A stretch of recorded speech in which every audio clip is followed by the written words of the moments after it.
now, the moment you have all been waiting for. The first 5 inductees into the All-American Post-War Toy Train Hall of Fame.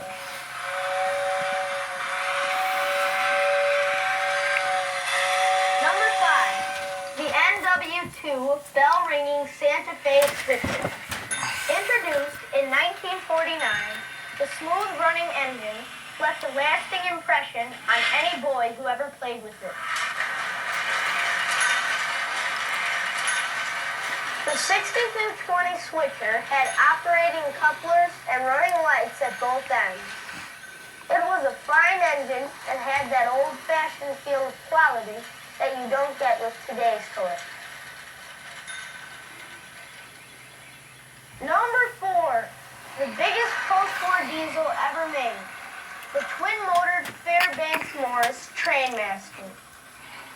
Of the 3 road names, the FM Trainmaster came in. The Jersey Central is the most rare. In fact, it is one of the hardest to find engines of the entire post-war era. The Lionel Trainmaster also came in the blue and yellow colors of the Virginian Railroad. Excuse me. Number 3, the Congressional set. Headed by a Tuscan Red GD1, the Congressional set, made in 1955, also included 4 aluminum streamlined passenger cars with distinctive maroon stripes.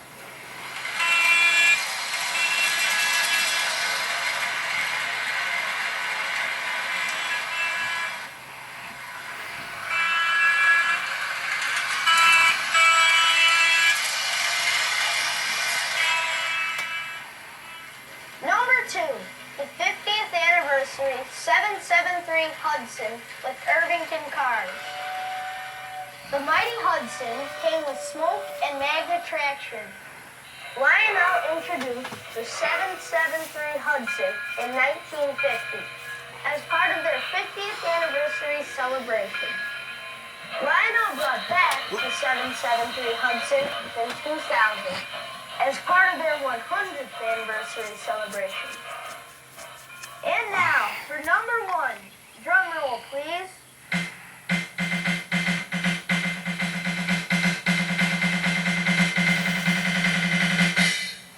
The most popular model train of all time, the classic red and silver Santa Fe F3.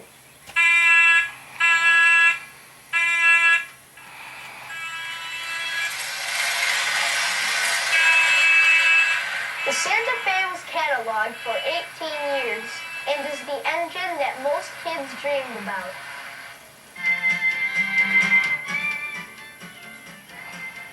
And there you have it, the first 5 inductees into the All-American Post-War Toy Train Hall of Fame.